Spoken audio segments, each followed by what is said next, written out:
Eu sou Raquel Marimon e hoje estou recebendo dois convidados muito especiais aqui no nosso canal, no Conexão Funcional. E eu queria pedir para que eles mesmos se apresentassem.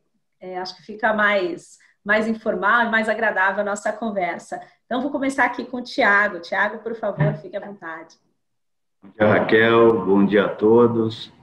Queria agradecer, antes de mais nada, o convite da Funcional para estar participando desse webinar. Eu sou Tiago Vincoleto, sou diretor de Governança Corporativa e Relações Institucionais da Unimed São José do Rio Preto. Passei pelo mercado de seguros, sou atuário de formação e tenho especialização em Governança, Riscos e Compliance pelo INSPER e pela IBGC. Doutor Leandro, por favor, fique à vontade para se apresentar.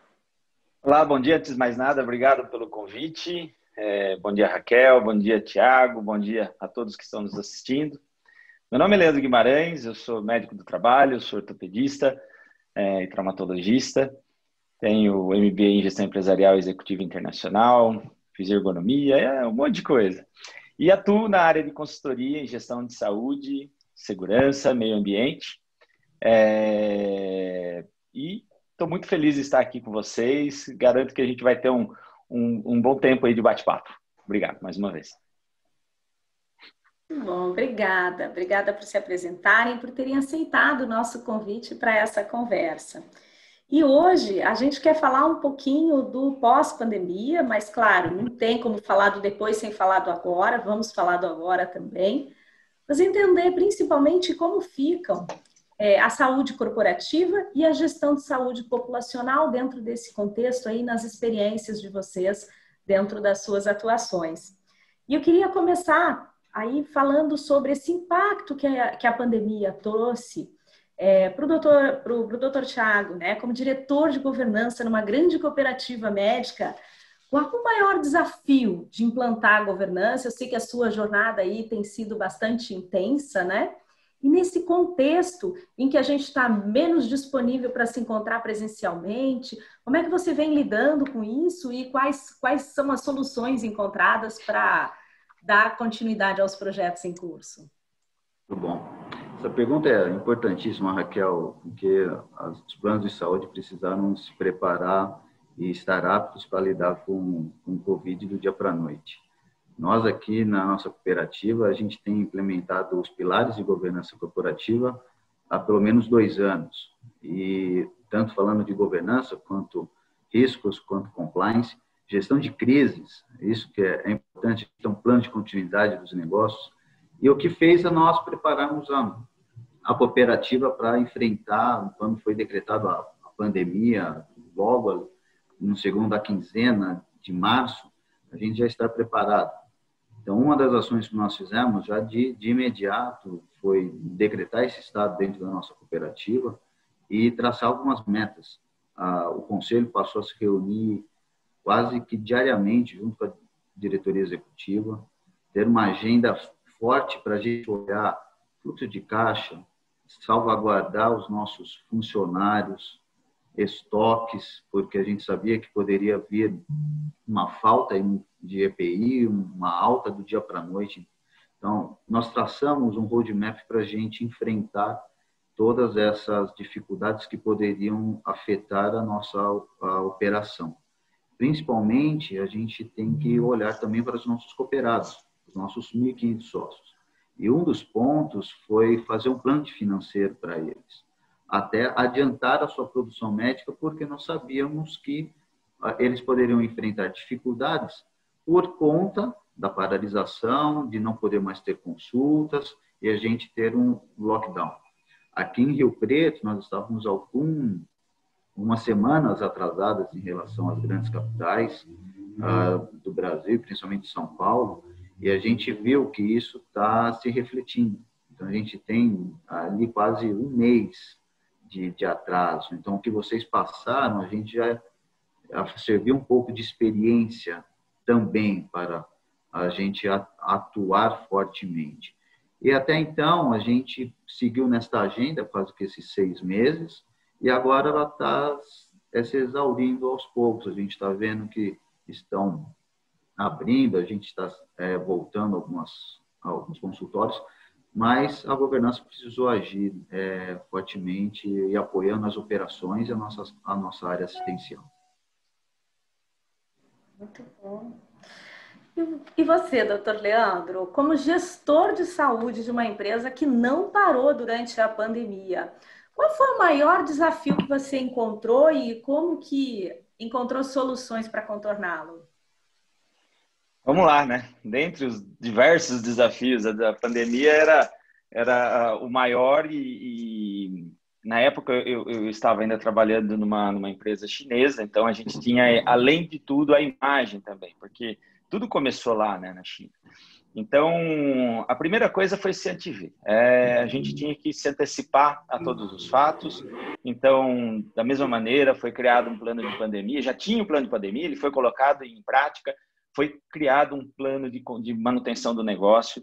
Esse plano era um plano muito robusto. Um comitê de contingência foi criado também, com reuniões diárias, já tomando todas as ações, principalmente para aquelas pessoas que vinham da China, né? Então, nós fizemos um plano onde eles já começavam com quarentena lá, depois a quarentena se mantinha aqui, um isolamento total, para que a gente garantisse que essas pessoas estivessem íntegras, né? Não passassem a doença para ninguém, e também garantir a integridade delas aqui também, porque depois a doença se disseminou em março pelo Brasil, então a gente também tinha que cuidar para que eles não ficassem doentes aqui.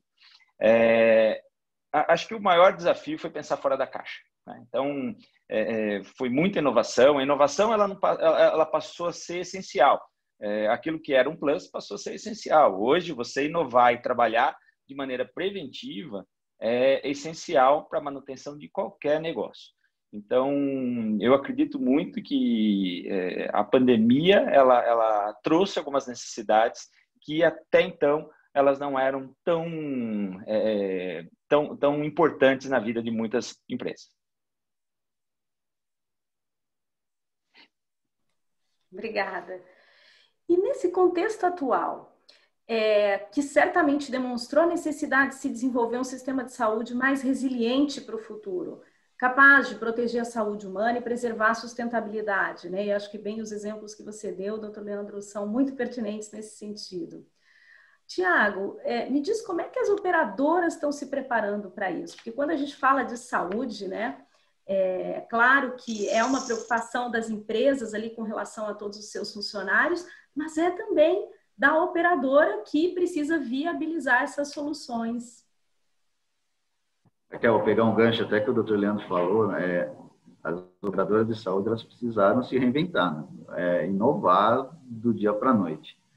Então, hoje, quando a gente fala de inovação, a primeira coisa é telemedicina, né? Plano de saúde sem telemedicina não vai seguir daqui para frente. Então, nós também, a gente tem duas plataformas, uma de telemedicina, uma de telemonitoramento. Mas quando a gente puxa, por exemplo, as health techs, a gente olha que tem mais de 543 no Brasil, com investimentos altíssimos. E somente semana passada, uma delas recebeu, do dia para a noite, quase 50 milhões de investimento, aporte para desenvolver. Você vê o quanto que a gente está inserido e o quanto que o Covid acelerou o desenvolvimento para todos os setores. E a saúde, ela vai andar. Nós aqui, a gente está fazendo uma transformação completamente na nossa cooperativa. A gente está olhando uma transformação digital, fazendo não só saindo de papel, o hospital sem papel, mas também nesta parte integrar beneficiário com a parte da operadora, com os nossos cooperados, ofertando a eles essa parte acessível a toda essa parte de monitoramento da nossa gestão de carteira. Então, oferecendo aos nossos cooperados como é que a gente vai trabalhar com esse ramo específico. Então, isso é importante às operadoras. E, lógico, inovar vai ser não mais uma condição de competição, mas vai ter que estar na veia de todas as operadoras, de todos os segmentos, para sobreviver e seguir.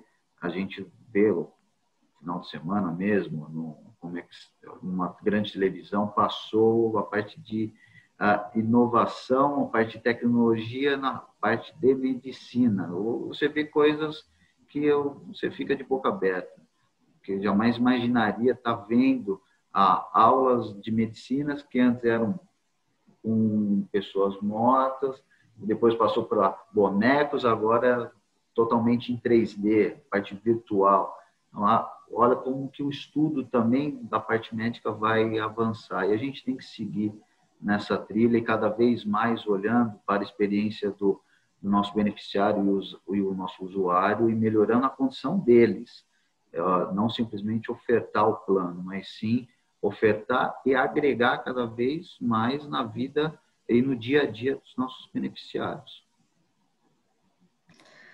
Vejo aí que um grande desafio para o setor é desenvolver, né, inovação, principalmente em como mede valor, né? O que é de fato que você está entregando no final do dia para esse beneficiário de plano de saúde ou para esse funcionário em termos de qualidade de vida, em termos de saúde efetivamente.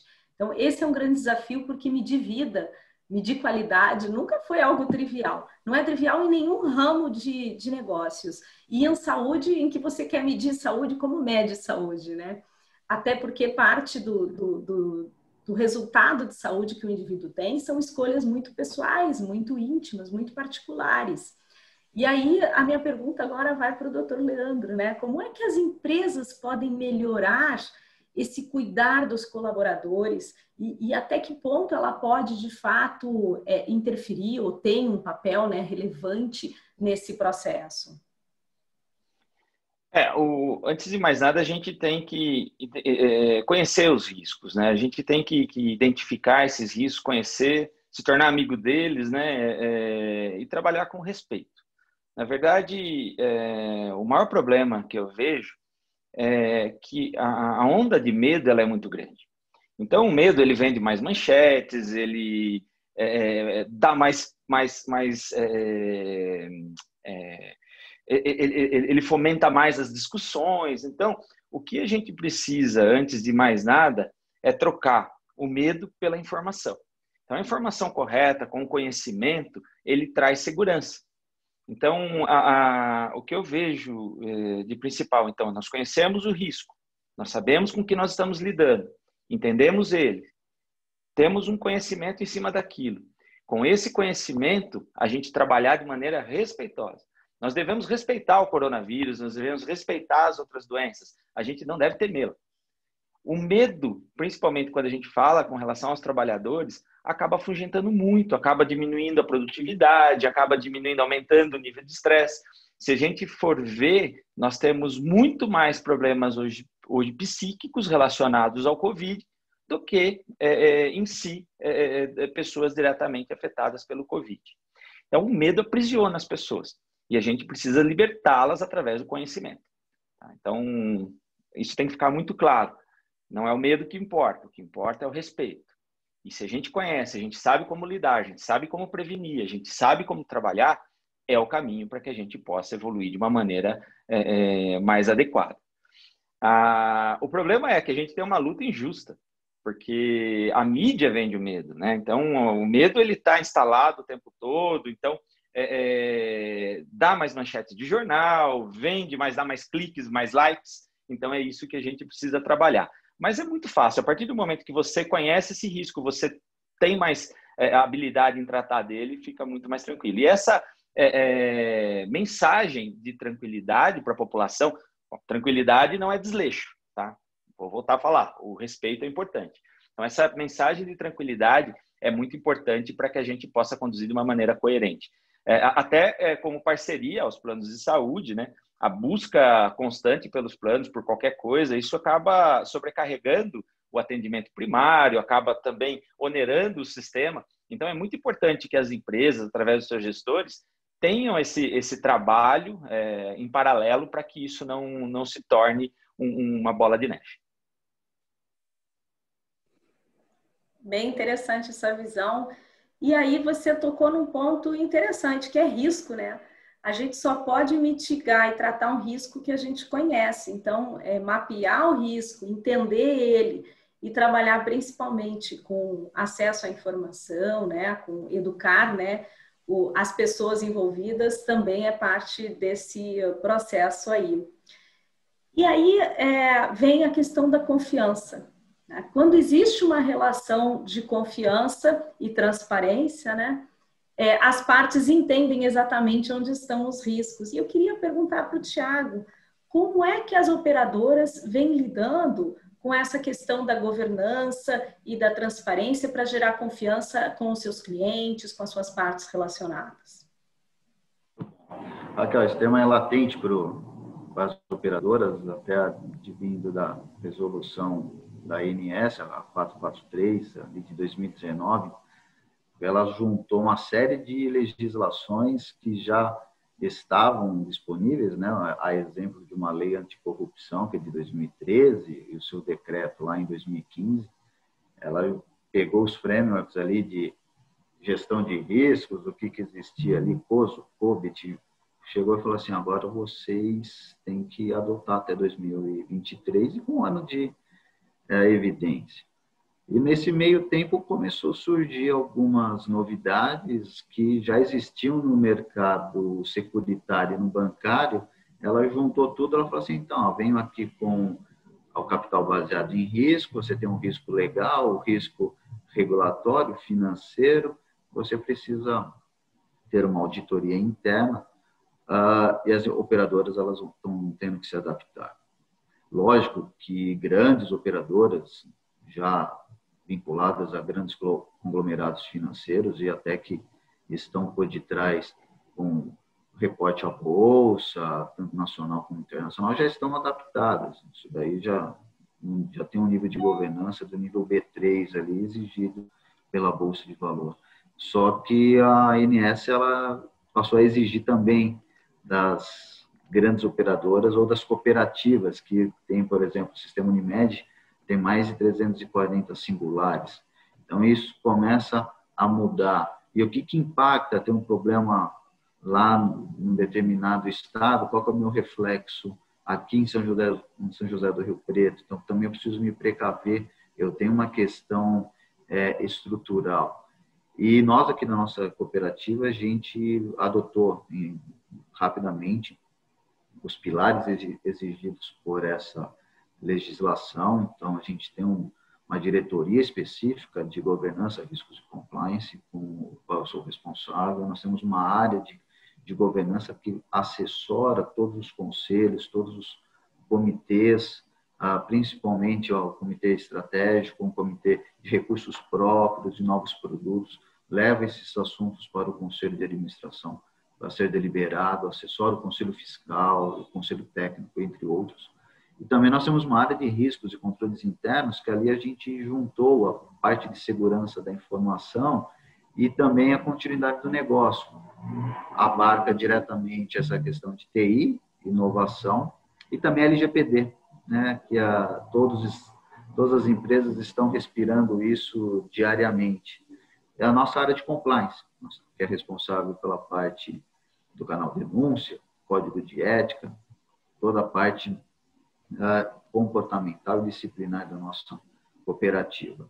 Então, juntando todas essas áreas, a gente acaba tendo uma maior transparência para os nossos stakeholders, uma maior equidade com os nossos cooperados. Hoje, dentro das relações institucionais, ou também dentro da minha diretoria, qualquer situação, nós conversamos, a gente chama os cooperados, nós conversamos, nós explicamos o que está acontecendo, tenho dúvidas nos números, a gente aborda. O Portal da Governança é um lançamento nosso ainda para esse ano aqui, a exemplo do que tem o site de relações com investidores dentro das empresas de capital aberto. A gente está montando isso dentro da nossa cooperativa e a gente está trabalhando para fomentar cada vez mais o sentido de responsabilidade corporativa, até focando na sustentabilidade e perenidade da nossa cooperativa. O ano que vem, nós faremos 50 anos e a gente quer que perdure por muitos anos essa cooperativa aqui, que é uma grande singular dentro do Noroeste Paulista. 50 anos é uma bela marca, hein, Thiago? Parabéns Exatamente. para a Unimed. Não é qualquer empresa, né? Tem muito trabalho para conseguir chegar nessa marca, com certeza. Exato. Parabéns. Parabéns. Bom, doutor Leandro, como é que as empresas podem minimizar esses riscos ou, né, trabalhar em cima deles? Que tipo de alternativas aí você tem visto que dão certo e que ajudam na mitigação do risco?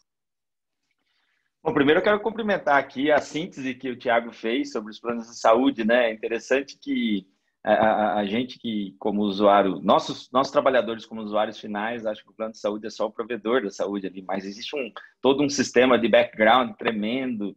Então é muito interessante ouvir tudo isso do Tiago, acho que é espetacular. E é bom porque a gente também, quando tem esse relacionamento com as operadoras, isso é importante, eu acho que todas as empresas elas têm que ter um relacionamento muito próximo das operadoras e todos os seus provedores de saúde, para que isso se torne uma relação muito transparente, né?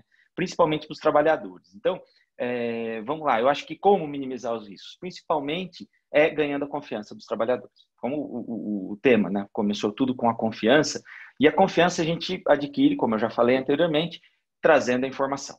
Então, a informação clara traz muito mais confiança para ele e a transparência. Então, não tem por que esconder casos, não tem por que... Isso tem que ser muito aberto.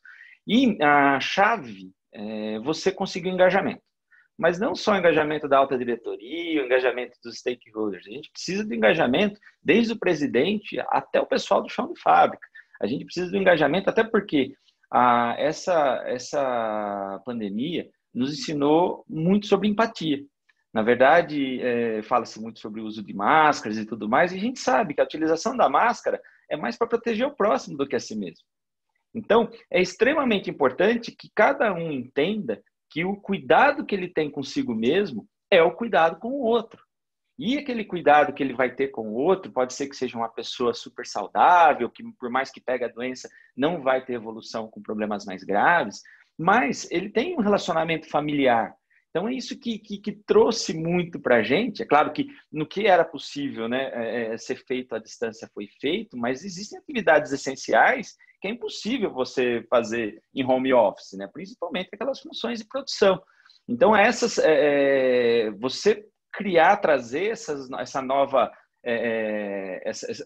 novos procedimentos. Então, o procedimento desde quando você vai entrar no ônibus, né? Antes do ônibus, fazer aferição da temperatura, na hora de entrar, cada um distribuído no seu local, utilização do álcool gel o tempo inteiro, a desinfecção dos ônibus antes da entrada das pessoas, quando as pessoas saem, orientação dos motoristas. Então, foi um elo muito grande. Então, eu acredito que a pandemia trouxe muito mais coerência para as pessoas, a gente trabalhou muito mais a empatia, esse relacionamento entre a operadora com as empresas, isso se tornou fundamental, porque a gente não quer causar um problema para a operadora, né? A gente não pode fazer com que a operadora também receba aquele monte de casos. Então, assim, a gente foi trabalhando de uma maneira muito paulatina. Então, ferramentas para identificação precoce, orientação correta e, principalmente, orientar a população para que eles não utilizassem o plano de saúde de maneira incoerente. Tá? Aliado, claro, com todas essas coisas que o Tiago falou anteriormente, como a telemedicina e tudo mais, isso ajudou muito.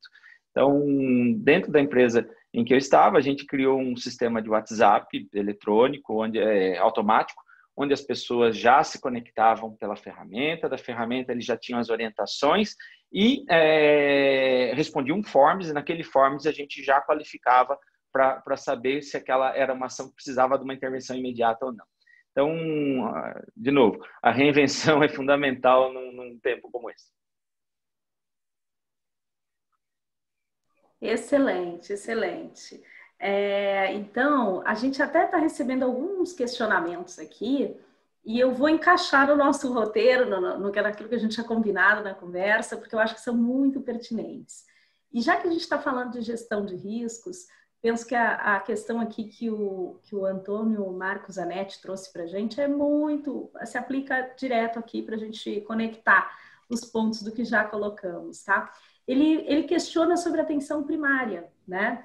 E aí eu adiciono assim, será que a atenção primária, ela vem como uma ferramenta, ela ajuda na gestão de crise, na gestão de risco, e não só nesse momento, né, mas como gestão de saúde de uma forma ampla? E aí eu queria que o Dr. Leandro respondesse primeiro, eu vou inverter a ordem aqui, vou bagunçar tudo, e depois eu queria que o Tiago contasse um pouquinho, que eu sei de algumas coisas que a Unimed tem implantadas lá, então eu acho que pode ser uma troca justa aí da gente inverter um pouquinho. Dr. Leandro, tem ideias para compartilhar sobre isso? Claro, claro. Não, a gestão primária, cara, obrigado, Antônio, pela pergunta. Eu acho que a pergunta é muito pertinente e a atenção primária ela nunca foi tão importante como ela é hoje. Tá? Então, quer dizer, ela sempre foi importante, mas ela nunca foi tão reconhecida. E olhando para o passado, eu que venho de corporações americanas, onde a gente já trabalhava com isso, inclusive com índices em bolsas e tudo mais, a gente vê que hoje isso se tornou uma preocupação geral. Antigamente, o que era uma preocupação só de multinacional, uma preocupação daquelas empresas que estavam em Wall Street ou algo assim, hoje não. Hoje ela vai para todas as corporações, até na lanchonete da esquina de casa. Então, a atenção primária hoje você trazer muito mais a prevenção da saúde, o bem-estar, promover o bem-estar na sua companhia, estar atento aos primeiros sinais e sintomas. Então, as pessoas mesmo começaram a se olhar um pouco mais, né? No passado, quantas vezes as pessoas elas tinham algum problema de saúde e iam postergando, depois eu vejo, depois eu vejo, depois eu vejo. E hoje não, as pessoas estão muito mais conscientes em olhar para dentro de si. Então, de novo, não adianta. A gente precisa ganhar o engajamento dos trabalhadores. Se a gente não tiver o engajamento dos trabalhadores e a consciência deles que eles são os principais responsáveis pela própria saúde, a gente não vai em frente. Tá? Então, a gente só consegue ajudar quem quer ser ajudado. E eu vejo que a atenção primária ganhou muita relevância, não só entre os empresários, não só entre a classe empresarial, mas também entre os trabalhadores e a população de uma maneira em geral. Muito legal, e aí eu vou até complementar com uma visão particular minha, né? Eu sei que muitas pessoas olham para a atenção primária, até pela expressão primária, né? É primária, assim, é menos importante, tipo assim, né? É básica. Aliás, o SUS prefere que chame de atenção básica e não de atenção primária, né? Mas o primário vem de primeiro, vem de ser o primeiro atendimento. E aí eu vejo que na cultura do brasileiro, a gente tem dois extremos. Aquela pessoa que já se autodiagnostica, né? E se automedica porque acha que já tem a resposta para tudo com o seu conhecimento acumulado. E aquela pessoa que já quer ir no mega especialista. Nossa, deu dor de cabeça, eu vou no neurologista, porque o meu problema só o neurologista resolve.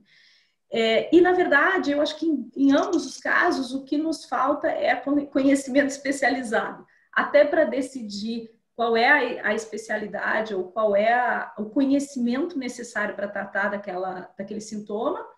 E quando a gente se automedica, a gente corre uma série de outros riscos, né?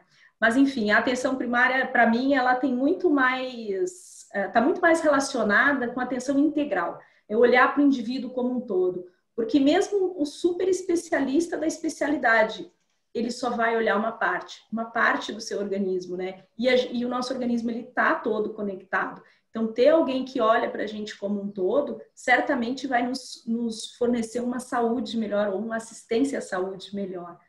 E aí, bom, Tiago, deixa eu devolver a palavra aqui para você.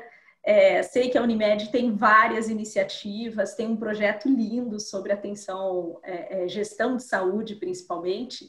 E se você puder comentar um pouco para a gente, vai ser um privilégio. Ótimo. Raquel, vou complementar o que você falou e que o Dr. Leandro passa exatamente pela parte cultural. Muitas vezes, quando a gente oferece esse tipo de plano, às vezes os empresários acham que eu estou dando um downgrade no plano de saúde para os colaboradores. Mas tem todo um cuidado por detrás disso. Eu consigo gerir melhor a vida dos seus funcionários. Eu tenho uma a gestão da carteira mais analisada, muito mais administrado para eles, ou seja, eu não tenho os rompantes de pico de sinistralidade, onde eles têm que fazer um aporte financeiro muito forte, também eu consigo ter uma gestão muito mais eficiente. Tanto é que, por esse olhar, nós montamos uma das 2 unidades que nós montamos esse ano, uma delas é focada somente no AIS. É num shopping aqui dentro, onde nós temos 22 consultórios, onde nós temos, inclusive, por exemplo, vacina. A gente passa, o beneficiário que tem algum problema, que pode ir lá para a tua família, ou no médico de família, cuidar e fazer os seus primeiros atendimentos, o seu primeiro atendimento, ele tem uma necessidade, exemplo da vacina, ele pode se vacinar nesse local. Então ele vai ter um conforto nesse espaço para ser atendido com todas as suas necessidades. E nós temos uma carteira significativa aqui na região que trata nessa parte do AIS. E os nossos funcionários também. Então, hoje, nós temos, por exemplo, várias oficinas da coluna. Nós temos o acompanhamento, inclusive dos executivos e dos demais colaboradores na parte de peso, porque pode desencadear outras doenças e ser ruim não só para a vida, mas também para a empresa. Então, você tem uma gestão totalmente integrada.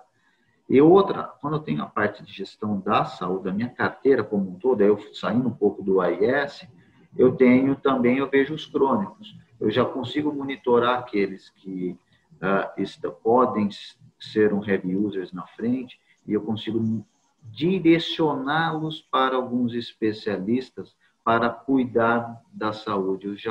Lá atrás eu já verifico que pode haver algum problema para esse meu usuário.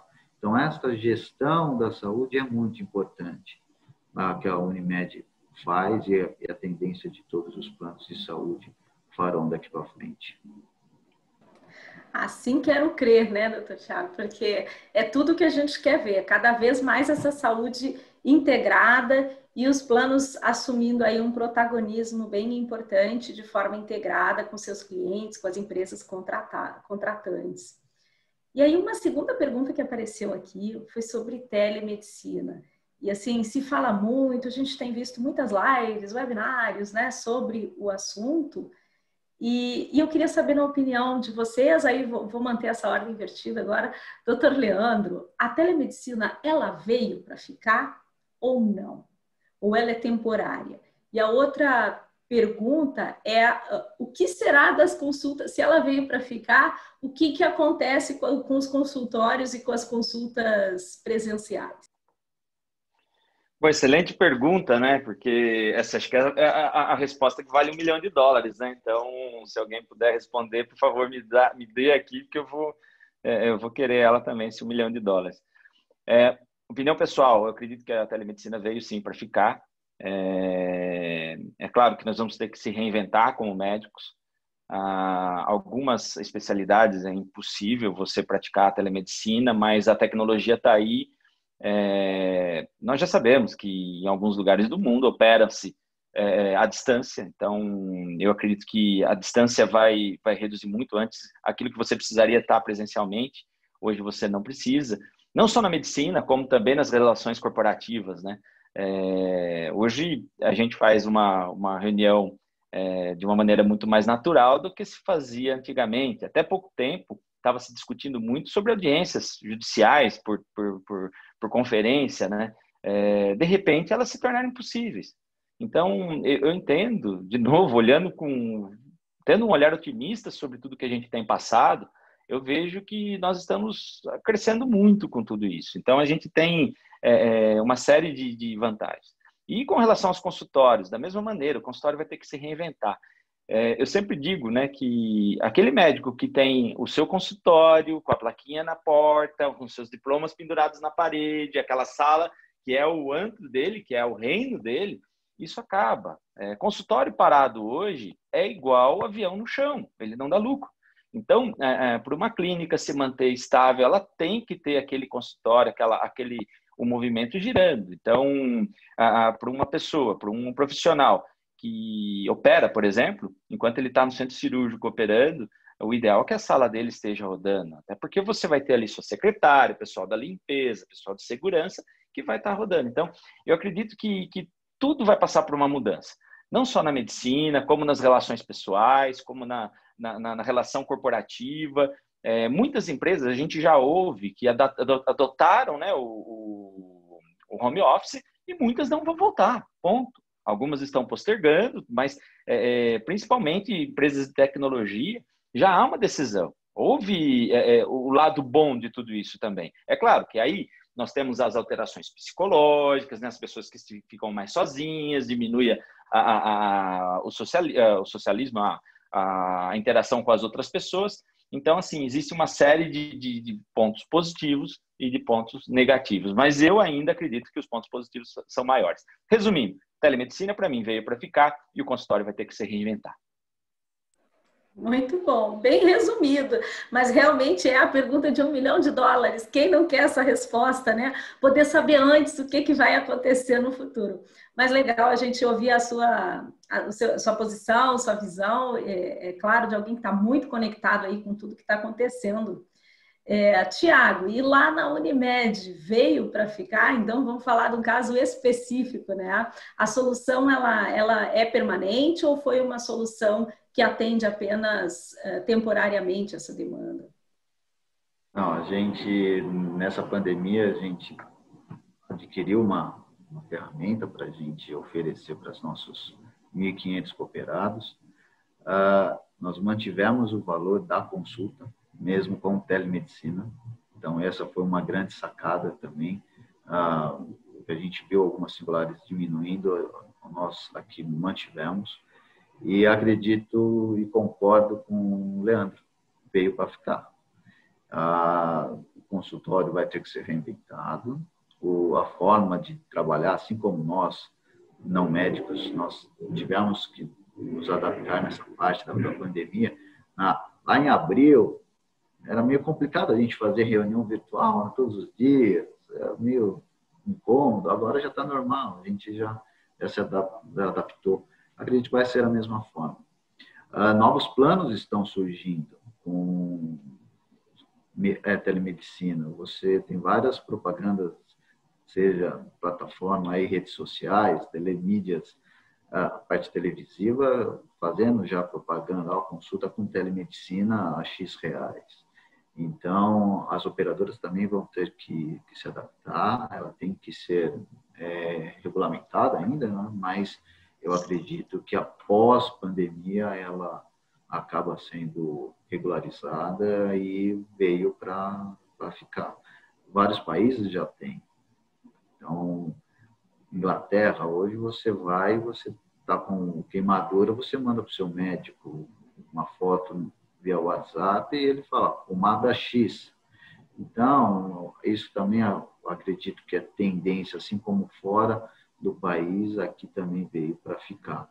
O Covid só foi um acelerador para todos nós. O que estava programado, planejado acontecer aí no curto, médio prazo, todas as empresas tiveram que antecipar e planos pessoais, inclusive.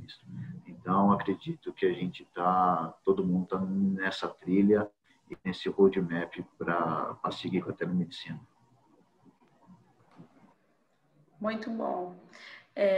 Acho que temos desafios ainda, né? E eles vão ser culturais também, porque embora a gente tenha algumas soluções bem significativas de tecnologia, de conectividade, ainda há um caminho a ser trilhado, né? Tivemos aí a pandemia dando um empurrão. Eu acho que o incentivo foi dado e os passos mais importantes a gente já trilhou. Daqui para frente é tornar isso mais robusto, mais estruturado, né? Tem algumas coisas que ainda dependem de regulamentação, como a gente vem acompanhando. E aí vamos acreditar que o Brasil anda, né? Anda para e passo com o que as pessoas querem também. Acredito que as pessoas querem. A partir do momento que elas têm uma experiência positiva, né? Eu ouvi vários relatos de pessoas, colegas, enfim. Nossa, minha mãe estava feliz que ela fez uma consulta. Ela estava feliz assim. Era uma realização pessoal ter conseguido se conectar de uma outra forma, aprender uma outra coisa, né? Uma outra ferramenta, uma outra tecnologia. Então, assim, com todos os desafios que vem aí, acho que para o idoso isso é mais difícil, né? E talvez a gente, no futuro, aí vai ver as taxas de adesão por idade e tudo mais, né? A gente que é atuário, que gosta de brincar com o número, vai olhar tudo isso com um certo deleite ali para poder desenhar futuro. E aí aqui estão surgindo outras colocações também muito ricas, né? E eu agora então vou voltar para o Thiago, porque eu acho que essa é bem para a operadora, né? Depois a gente complementa com a visão do Dr. Leandro. O Antônio Marcos Zanetti coloca para a gente: as empresas estão percebendo que só a redução de sinistralidade e, consequentemente, redução de custos com o plano, quando foca na prevenção de saúde. Porém, isso envolve altos investimentos e longo prazo para resultados. Como manter a qualidade do plano oferecido aos empregados e dependentes com custo exequível para as empresas e operadoras sem a participação de todos, operadoras, corretoras e empresas? Qual é a sua visão aí? Na verdade, a gente, até obrigado pela pergunta, nós como operadora de saúde, a gente tem que manter a mesma qualidade. Nós, por exemplo, a gente mantém o mesmo valor de consulta para os nossos cooperados, independente se atende o plano A ou B. Então, como a gente procura ter essa equidade, ou entrando nos pilares da governança corporativa e transparência, essa remuneração também faz nós termos esse controle, a gente falar e exigir que os médicos tenham esse atendimento de primeira linha, independente se é um plano mais alto ou mais baixo. E a gente está olhando sim a questão da saúde.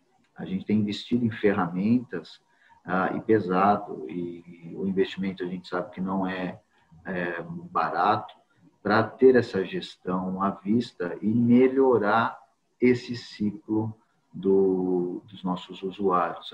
Nossa carteira tem mais de 260 mil vidas. Isso você imagina dentro de um dashboard, olhando como é que está a utilização, como é que são os crônicos, como é que a gente atua em cada uma das especialidades. Mas, volto a dizer sobre a IS, a parte conceitual.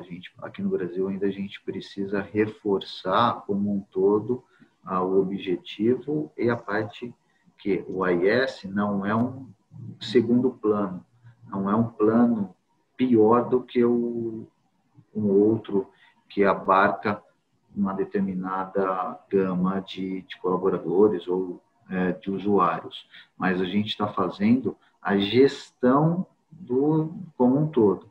A gente aqui não discrimina o colaborador ou o beneficiário do plano A ou B. A gente coloca todo mundo dentro desse mesmo dashboard e trata da mesma forma. É gestão de saúde mesmo. De saúde. De saúde, muito bom, muito bom. E aí, doutor Leandro, como médico que faz gestão de saúde dentro do mundo corporativo, eu queria saber, assim, qual é o desafio que vocês têm, né? E aí eu falo vocês porque eu imagino que isso é a realidade de todo médico gestor, de implementar essas ideias, esses conceitos, principalmente sabendo que o resultado a longo prazo ele não é imediato e muitas vezes a empresa está com foco muito grande no sinistro, na sinistralidade e no preço do plano, né? E no budget do ano que vem ou desse ano. Como é que mescla essa tomada de decisão, essa visão estratégica entre curto e longo prazo? Bom, primeiro eu quero elogiar a pergunta do Antônio, né? Foi super pertinente e o Thiago também se posicionou muito bem. Queria fazer uma complementação, né, sobre isso, que eu entendo que se a gente voltar e começar a trabalhar, é claro que isso não é uma coisa de curto prazo, mas se nós trabalharmos em cima da cultura de segurança e a cultura de saúde preventiva, nós vamos conseguir avançar muito. A gente está aqui falando, porque o tema é pandemia e tal, mas quando a gente fala em acidentes, eu não estou falando só de acidentes de trabalho, estou falando de acidentes de trânsito. é o que mais demanda hoje custos, é o acidente de trânsito. Se nós começarmos a mostrar para as pessoas que se a gente conseguir implantar a cultura da segurança no trânsito, de dirigir olhando para os demais, daquela direção defensiva, nós vamos diminuir muitos custos também com planos de saúde. Nós vamos diminuir muito o número de acidentes. A gente vai diminuir muito o absenteísmo. A gente vai diminuir muito as sequelas. Então, tudo bem, a gente vai olhar agora para a doença em si e da mesma maneira, nós temos que trazer essa cultura da prevenção de saúde. Então, a partir do momento que nós estabelecermos a cultura dentro dos trabalhadores, da população em geral, eu acredito que a gente vai conseguir essa redução de uma maneira natural, sem tanto ficar olhando para o número em si. Mas é uma coisa, sim, de longo prazo, que a gente demorou muito para começar. Então, tudo bem, não, a gente não vai colocar todas as empresas no mesmo patamar, mas nós sabemos que muitas nunca investiram nisso. Então, mais do que nunca, a gente trazer a cultura de segurança e a cultura de saúde para dentro das empresas, para dentro de nossas casas, isso que eu acho que é importante também, é o fator decisivo para essa redução aí a médio e longo prazo. Legal. Temos mais uma questão aqui, voltando para a questão da telemedicina, mas aí sob o viés jurídico, né? Então, tem os parabéns aqui do Ricardo Sordi aos nossos debatedores aqui, o Tiago e o Leandro, pelas apresentações e colocações. E a intenção dele é entender um pouquinho a visão de vocês sobre os riscos jurídicos, sobre essas novas práticas de telemedicina e quais seriam as sugestões de segurança no atendimento recomendadas aí aos médicos que operam nesse modelo. Tiago, se puder começar. Bom, obrigado pela pergunta. Quando a gente fala de telemedicina, lógico, assim como qualquer outro sistema, ainda mais tendo em vigência a Lei Geral de Proteção de Dados Pessoais, as empresas vão ter que se preocupar com uma série de requisitos. Nós, como nosso mercado de saúde, a gente tem que ter, por exemplo, o consentimento, tanto do médico quanto do usuário. As consultas podem ser gravadas. Nós temos que ter as plataformas tendo seguranças de informação, principalmente com tráfego de rede, para não vazar os seus dados pessoais, que são os dados sensíveis. E nós, aqui na nossa empresa, a gente já está preparado para nos atender até com os nossos parceiros. Então, a gente tem uma série de rodadas, nossa área de riscos, voltando a falar dos pilares de governança, riscos, controles internos, também ou de compliance, onde está inserida a área de LGPD, ela tem falado com os prestadores de serviços, integrado com a nossa parte assistencial, que é a responsável por telemonitoramento ou pela telemedicina, e salvaguardando todas essas cláusulas contratuais, os termos de consentimentos, política de cookies, tem uma série de requisitos que a gente tem que seguir para estar aderente à legislação. Então, pela parte jurídica, a gente está resguardado, mas a gente tem que convencer também o usuário a dar o aceite ao médico, ao termo de consentimento, para a gente salvaguardar todo o sistema e ter esses entraves jurídicos que possam vir lá na frente contra a operadora. Só lembrando, a vigência das multas da LGPD são a partir de agosto de 21. Então, as empresas vão ter, mesmo com a lei vigente, elas vão ter um período para se adequar e se precaver de todos esses entraves. Mas, com certeza, vai ser um assunto latente e sensível com o judiciário. Isso é importante todos saberem. E aí é um desafio, né? Porque a lei prevê os prazos, né, de aplicação um pouco mais alargado das penalidades, mas não necessariamente quer dizer que o juízo está impedido de aplicar penalidades. Simplesmente elas não estão definidas nessa lei. Mas o juízo está aí, está decidindo, né? Quantas decisões ali, a gente que acompanha um pouco o assunto e está em vários grupos de debate, o que mais se compartilha é decisão, ação judicial, é Ministério Público, enfim, existe um envolvimento ali com relação à segurança da informação e do dado pessoal, particularmente falando, bastante importante, que assim, é excelente que a gente esteja evoluindo nesse sentido, seremos cada vez mais uma sociedade madura sob esse aspecto, e aí tem um outro desafio tecnológico aí, eu acho que ele ainda é grande para o Brasil, que é a prescrição eletrônica, né? Ninguém está perguntando sobre isso, essa pergunta aqui é minha, né? Vou colocar mais esse ingrediente aí, e aí levar para o doutor Leandro a provocação, né? Falar um pouquinho sobre o desafio, que você vê aí de desafios legais, judiciais, e se você tem algum posicionamento, informação, enfim, sobre prescrição eletrônica, que eu vejo que é um grande, às vezes é um grande porém, né? Porque, por exemplo, até aquela consulta de acompanhamento de um doente crônico que toma uma medicação, que precisa de uma receita médica para ter a continuidade da compra dessa medicação, se a gente não tiver a solução da prescrição eletrônica, essa consulta vai ter que ser presencial, né? De que outra forma ela seria? Bom, primeiro, Raquel, é uma surpresa e uma honra muito grande saber que tem grandes juristas como o Ricardo Sordi participando de uma reunião como essa, né? Para quem não sabe, o Ricardo tem uma expertise jurídica tremenda, principalmente em relação a planos de saúde, então é uma grande honra. Eu tomei nota de algumas coisas aqui e acho que esse é um assunto que, se a gente for discutir, acho que a gente vai precisar de umas 4 lives dessa de 1 hora para começar a conversar, né? Então, são muitas coisas. Primeiro, tudo que o Thiago tinha falado, sem o suporte tecnológico da tecnologia da informação, é impossível se fazer uma medicina, uma telemedicina segura, falando do ponto de vista jurídico. Do ponto de vista médico, os médicos vão ter que se adaptar a essa nova situação, aquelas especialidades que é possível trabalhar de uma maneira coerente. Por exemplo, eu tenho visto hoje muitos psiquiatras, psicólogos, atividades clínicas, que é muito mais fácil, mas tem aquelas que você precisa colocar a mão no paciente, você precisa examinar, então essas vão demandar um pouco mais de tecnologia, e eu acredito que a tecnologia vem aí para suplantar tudo isso. Até lá, tanto a defesa, né, como a acusação vai ter que se reinventar também.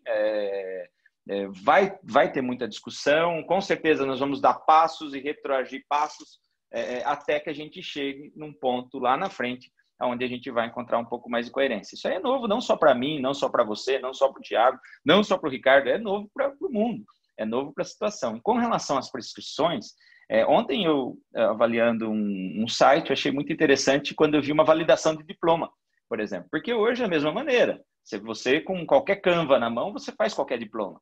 Então, algumas universidades, elas estão usando isso. Por que não, daqui a um tempo, além de você ter toda a segurança da impressão do receituário digital, você também não ter uma validação, onde a farmácia ele vai bater um QR Code lá e vai ver se realmente foi feito ou não por aquele médico. Então, assim, eu acredito que a gente vai ter mudanças, a gente só está no começo. Gente, a telemedicina, principalmente no Brasil, ela começou de março para cá. Algumas situações já eram necessárias. Por exemplo, o trabalho em lugares remotos, como plataformas de petróleo. Já existem várias empresas que trabalham com telemedicina nas plataformas de petróleo. É impossível você ter um médico, você ter uma equipe toda dentro de um único lugar. Então, assim, isso, de novo, é uma adaptação. Eu sou super entusiasta de tecnologia, super entusiasta por essas novidades. Então, eu acho que é um desafio, principalmente do ponto de vista jurídico, mas eu acredito que a gente vai encontrar um ponto em comum lá na frente. Até porque, como o Thiago falou, às vezes você olhar uma pessoa mais idosa que vai ali e acessa. Gente, isso daí é um grande desafio, mas eu posso falar pela minha mãe. Hoje minha mãe, ela, quando tem alguma ferramenta de rede social, é mais fácil ligar para ela do que ligar para minha filha para saber como fazer, né? Ela se adaptou muito bem. Eu acredito que é questão de acomodação. Em pouco tempo nós vamos acomodar tanto do ponto de vista jurídico, como do ponto de vista médico, como do ponto de vista de pacientes. Vamos colocar nosso pensamento e nossa energia aí, né, doutor Leandro? Vamos colocar energia no sim, no que vai dar certo e que a gente vai conseguir reinventar a saúde, principalmente. Não é nem a medicina, é a saúde mesmo. É como cuidar das pessoas e promover para que elas possam ter acesso à saúde de qualidade. Tem duas questões assim que incomodam bastante a gente, e aí eu queria ouvir se vocês têm algum posicionamento, ideias aí para compartilhar. Uma que a gente teve um adiamento durante a pandemia de procedimentos eletivos. Essa foi forçosa, né? Então, os próprios planos tiveram aí a possibilidade de adiar esses eventos. E aí tem a outra comportamental. Então, as pessoas também ficaram mais receosas de sair de casa e, de repente, deixaram de fazer um exame periódico ou deixaram de investigar algum sintoma particular por conta do receio de sair na rua e de estar se expondo à pandemia. E aí, a minha pergunta é, que consequências no pós-pandemia a gente espera ou pode imaginar com relação a esses aspectos, né? Então, as cirurgias eletivas que foram postergadas e os atendimentos de monitoramento da saúde que não aconteceram. Tiago, pode começar os seus comentários. Raquel, ali existe também uma preocupação, são duas, né? A primeira, como atuário, e eu olhar o que vai vir ser feito rebote para a operadora, e o outro, no olhar do usuário. Ok, teve uma gravidade, vai e acaba fazendo, mesmo estando com Covid. Mas olhando na parte, se foi postergada, tem toda essa questão que você comentou, aí tem a parte do medo, tem a parte psicológica. Mas sim, os planos de saúde, eles estão atentos ao efeito rebote que a gente vai ter. A gente já está sentindo esse efeito até a partir do momento que voltou para a faixa amarela aqui na nossa cidade. A gente já tem um mês e meio já sentindo essa curva começando a ser ascendente. Ela não é uma subida muito rápida, mas as pessoas já estão voltando ao normal. Olhando da parte de vista de telemonitoramento ou da gestão da saúde da nossa carteira como um todo, a gente pode sim usufruir da telemedicina e do telemonitoramento para a gente direcionar uma parte. Mas eu acredito que nesses próximos meses vão ter uma procura acima do limite, acima do normal, em todas as especialidades, inclusive cirurgias. Então, aquele efeito, vamos dizer, positivo que gerou lá atrás, até por conta de não ter essas cirurgias eletivas, diminuíram as consultas, ou a parte da SADT mesmo também ter uma queda vertiginosa, a gente vai ter agora esse aumento e a gente vai ter que olhar como é que os planos de saúde vão se comportar. Tá? Então, existe sim essa preocupação. E a gente vai ter que encaixar aí nas agendas dos médicos todos os atendimentos e principalmente os usuários precisarem fazer cirurgia e os procedimentos agora. Então, isso daí também a gente está muito atento com relação a essa retomada. Volta lá no início da nossa live sobre a gestão de crises, a proteção do fluxo de caixa. Então, lá atrás a gente precisou fazer esse movimento para a gente também se preparar para agora, para ter solvência e para olhar na sustentabilidade e perenidade da nossa operativa. Muito bom. Doutor Leandro, suas considerações. Bom, eu acredito que essa pergunta ela é muito mais lógica do ponto de vista da operadora. O Tiago foi muito feliz na resposta dele. Eu vejo que lá atrás a gente também foi atingido pelo medo do que a pandemia ia atingir, né? Porque a gente via as informações que vinham da Europa, de outros lugares, na verdade, apesar de todo o investimento que teve que ser feito, todo o gasto que teve, você não teve o Covid utilizando tanto dos recursos como se esperava. Então, assim, quando a gente vê os dados da ANS, nós vemos que houve queda da sinistralidade nos últimos meses. Então, por quê? Porque outras doenças pararam de ser tratadas. E agora? Vai vir essa avalanche? Tem essa bolha que agora vai estourar? Vai lotar? O que acontece? De novo, é muito importante que as pessoas tenham consciência que a gente não pode trocar o certo pelo duvidoso. É um absurdo uma pessoa que está tratando de um câncer deixar de tratar o câncer porque tem medo de pegar o Covid. Então, você vai deixar de tratar algo que você já tem certeza pela possibilidade de algo que você pode ter.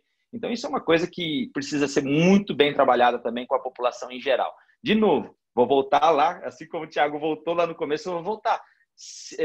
O medo atrapalha demais. Eu acho que o conhecimento, a informação segura, a informação concisa, ela é muito importante. Ficou muito em vista durante essa pandemia a tal da infodemia, aquelas informações disseminadas, aquelas informações que você não sabe a origem. Então, se a gente tem informação precisa, se a gente tem conhecimento estabelecido, eu acredito que a gente pode buscar mais.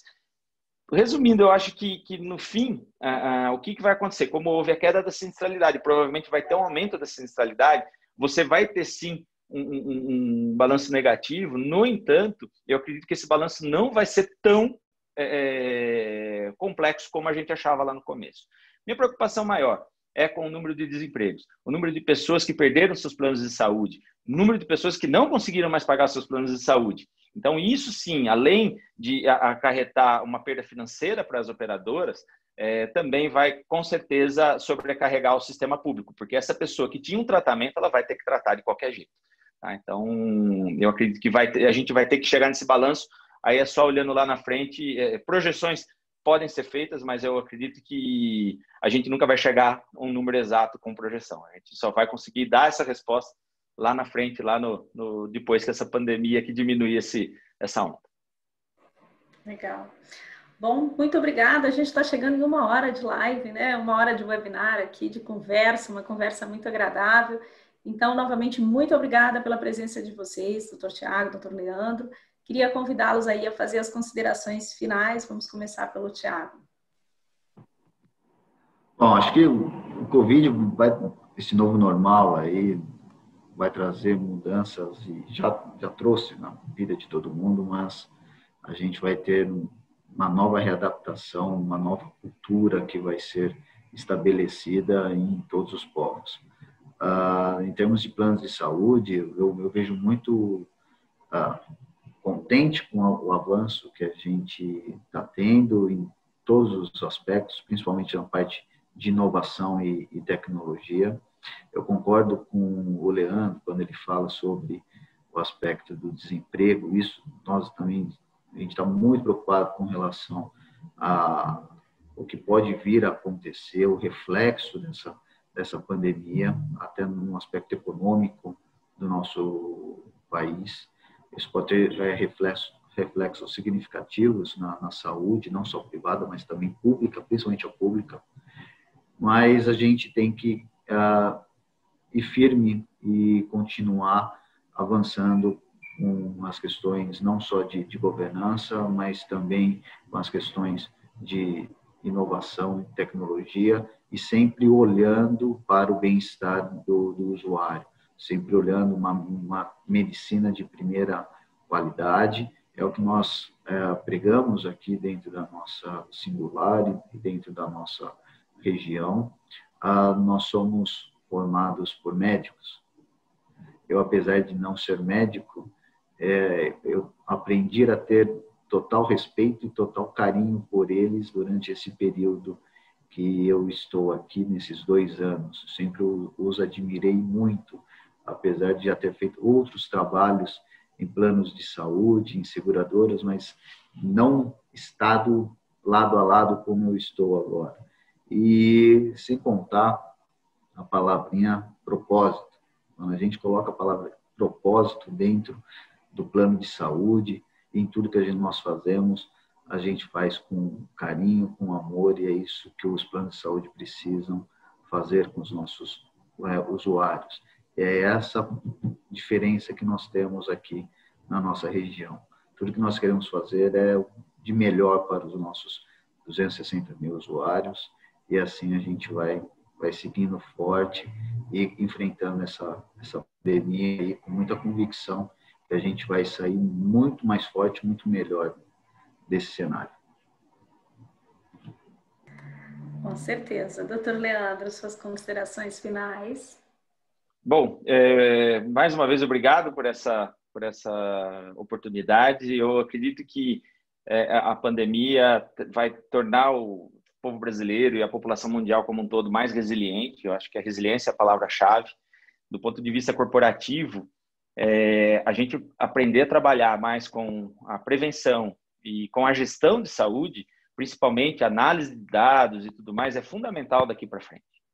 A gente vai ver uma transformação completa nessa geração que vem por aí. A gente tem uma geração, eu tenho 2 filhas, uma de 7 e outra de 10 anos, elas já pensam em prevenção. Então, eu acredito que nós vamos ter uma geração prevencionista no futuro, que vai olhar muito mais para a prevenção. Nós, como brasileiros, como não passamos por muitas coisas ruins, como alguns outros povos, a gente nunca achava que a tempestade perfeita podia chegar aqui. Então, o terremoto que a gente não vê, o furacão que a gente não vê, a erupção do vulcão que a gente não vê. Então, isso não...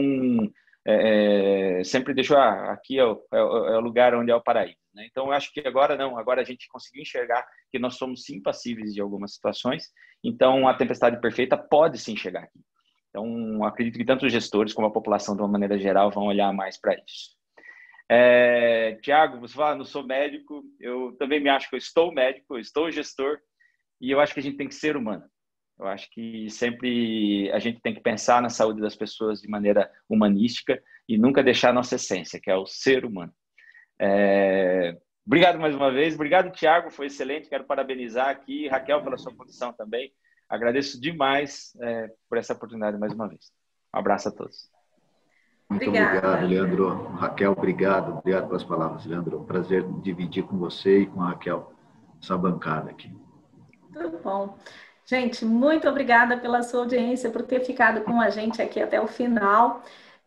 Esse webinar também está sendo transmitido pelo YouTube, nos canais da Funcional Health Tech e da Prospera Consultoria. Aproveite, liga o sininho, se inscreve no canal para ficar sabendo de novidades e novos conteúdos sobre o tema. Muito obrigada e até a próxima.